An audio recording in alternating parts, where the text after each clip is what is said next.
러시아의 블라디미르 푸틴이 저지른 가장 큰 실수 중에 하나는 잠자던 우크라이나의 기술 본능을 깨우면서 새로운 미사일과 첨단 드론 등의 신무기를 개발하도록 만들었다는 점입니다. 소련 시대만 하더라도 첨단 엔진이라든지 핵무기 등을 제조하던 우크라이나가 러시아로부터 독립 후에 모든 것을 폐기하고 잊어버렸지만 푸틴의 침공으로 상황이 절박해지자 전쟁 개시 3년 만에 왕년의 기술력을 회복하고 있어서 이 푸틴에게는 두고두고 화근이 될 수도 있다. 이런 지적이 나옵니다. 와이타임스가 이 문제를 짚어봤습니다. 지금 시작합니다.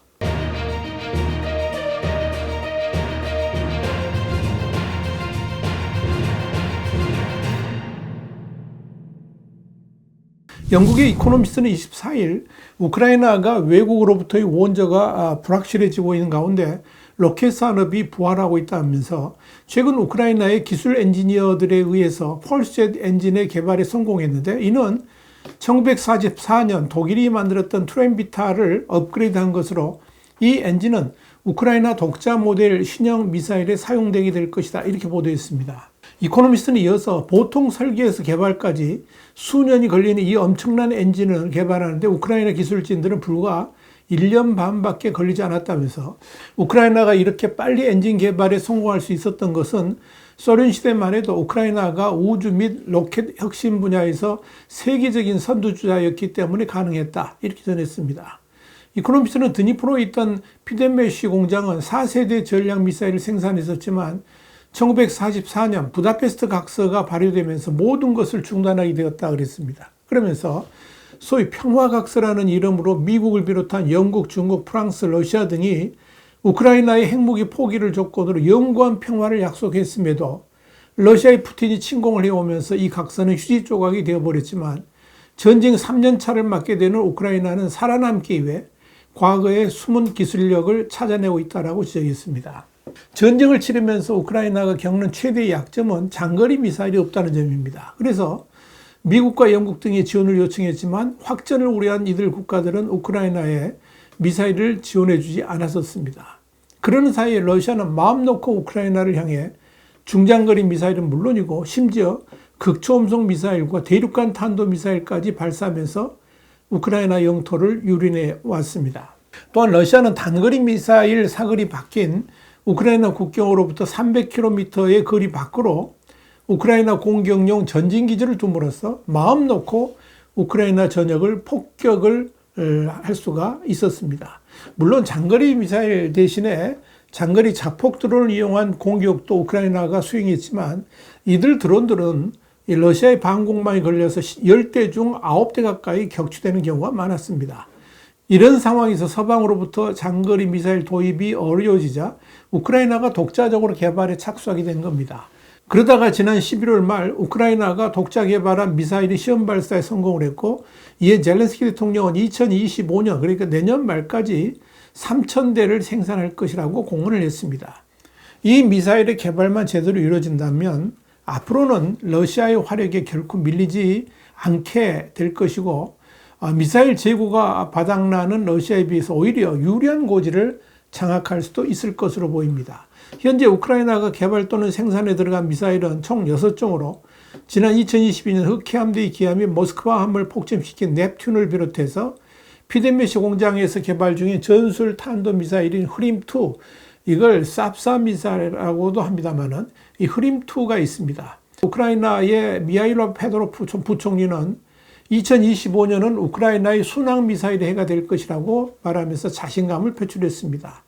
우크라이나가 이렇게 미사일 개발에 총력을 기울이자 러시아는 이를 방해하기 위해서 생산시설 향해 끊임없이 폭격을 가하고 있습니다. 지난해 11월에는 러시아가 여러 대의 순항 미사일로 키우의 넵튠 미사일 공장을 포기한 바 있고 지난 11월에는 드니프로의 피덴메시를 오레시니크 미사일로 공격을 가한 바 있습니다. 그러나 러시아의 그런 공격이 우크라이나의 미사일 개발에 큰 충격을 주지는 못했습니다. 핵심 시설들이 지하에 있고 비밀리에 가동되고 있기 때문입니다. 이코노미스트는 이 우크라이나도 한계가 있는데 가장 큰 것은 역시 자금과 시간이라 그러면서 우크라이나가 러시아를 완전히 위협할 수 있는 수준까지 미사일들을 생산해내려면 앞으로도 1년 정도는 더 걸릴 것이다. 이렇게 설명했습니다. 중요한 것은 그렇다 하더라도 2025년에 우크라이나는 지금같이 그저 러시아에게 당하고만 있지는 않을 것이라는 게 중론입니다. 이에 관련해서 키우 인디펜던트는 24일 우크라이나는 장거리 드론에 터보 엔진을 장착해 순항 미사일과 경쟁하거나 서방의 장거리 미사일 사거리를 뛰어넘는 로켓 드론을 생산하기 시작했다 그러면서 젤렌스키 대통령은 2025년에 장거리 드론 3만 대 그리고 순항 미사일 또는 미사일 드론 3,000대를 생산할 수 있기를 바란다라고 말했다. 이렇게 밝혔습니다. 이 가운데 특히 미사일 드론은 우크라이나가 독자 개발한 것으로 서방 진영에서도 엄청난 기대를 모으고 있습니다. 이미 시험 발사에 성공을 했고 일부 전투에 투입되기 시작한 것으로 보입니다. 실제로 키우 인디펜던트는 최근 우크라이나가 러시아 브란스크와 타간로크를 공격했을 때 미국이 제공한 에이테컴스 외에 공중을 나는 비행 물체들이 목격됐는데 그들 중 일부가 미사일 드론인 것으로 보인다 그러면서 실제로 러시아의 뉴스 텔레그램 채널은 쿠르스크에서 발견된 미사일의 잔해에 제트 엔진이 장착되어 있었던 것으로 미뤄볼 때 우크라이나가 개발한 미사일 드론인 것으로 추정된다라고 지적을 했습니다. 우크라이나의 미사일 드론과 관련해 우크라인스카 프라우다도 24일 페클로 미사일 드론의 개발과 체계화가 완료되었으며 곧바로 대량 생산에 돌입했다면서 지난 3개월 동안에 벌써 100여 개를 생산했으며 현재 생산 물량을 늘리고 있다라고 보도했습니다. 이어 단일 미사일의 생산 비용은 아직 알려지지 않았지만 우크라이나산 자폭 드론보다 생산 단가가 오히려 낮은 것으로 보인다 그러면서 자폭 드론의 생산 단가는 약 20만 달러라고 추정을 했습니다. 키우 인디펜던트는 또한 현재 테스트 중인 드론 중 가장 신비로운 것은 루타라면서 항속거리가 750에서 2000km에 이른다라고 밝혔습니다. 루타는 생김새가 미국산 토마호크와 비슷하며 엔진은 동체 내부에 있고 공기를 빨아들이는 공기 흡입구만 있으며 그 공기는 압축되어 엔진 내부의 연료와 섞인 다음 점화되어 배기 스트림을 생산한다면서 은밀함이 뛰어나다는 점이 최강점이다. 이렇게 설명했습니다. 키우 인디펜던트는 그렇기 때문에 적군의 레이더를 회피하는데도 용이하다는 점에서 깊숙한 곳까지 공격하는데 유리한 강점이 있다라고 풀이를 했습니다.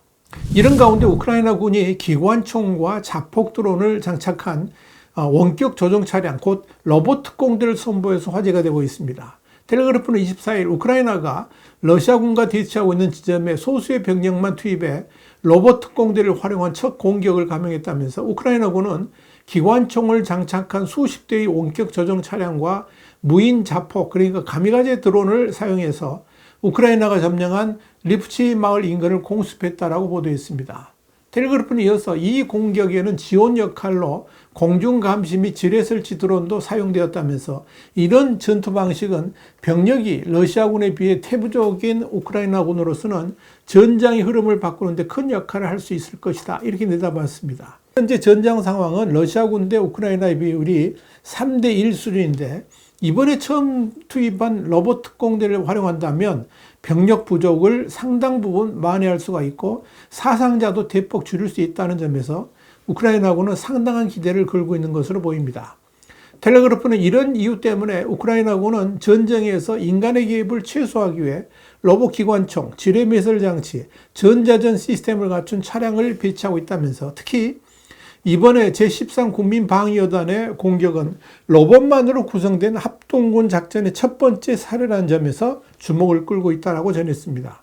텔레그래프는 이 여단은 하르키우 지역의 러시아가 점령한 도시인 흘리보케 근처 최전선 5마일 구간을 방어할 책임을 맡고 있으며 국경에서 남쪽으로 약 5마일 떨어져 있다 그러면서 러시아는 이 해당 지역으로 진격을 시도하기 위해 4개 연대를 투입하고 있는데 이는 우크라이나가 약 6천여 명의 군대에 단 2,000명의 병력으로 대응해야 한다는 것을 의미한다. 이렇게 지적했습니다.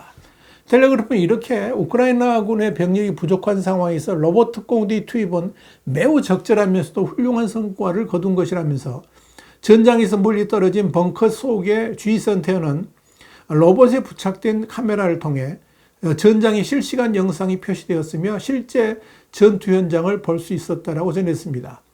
이와 관련해 미국의 전쟁연구소 ISW는 최근 보고서에서 우크라이나 관리들은 우크라이나의 기술 혁신과 비대칭 타격 능력을 활용해 인력 한계를 상쇄하려는 노력을 거듭해서 강조하고 있지만 러시아는 미미한 영토적 이득을 위해 지속 불가능한 사상자들을 감수하려는 태도를 고수하고 있다라고 평가했습니다. 텔레그래프는 이어서 우크라이나는 무인 시스템을 활용한 로봇 부대를 운용한 세계 최초의 군대라면서 최신 모델 중 일부는 러시아의 전자정 방해를 극복할 수 있는 첨단 기술까지 동원되고 있어 그 기술의 발전이 놀라울 정도다라고 설명을 했습니다. 화이트하우스 국제정세 분석의 주북이었습니다. 감사합니다.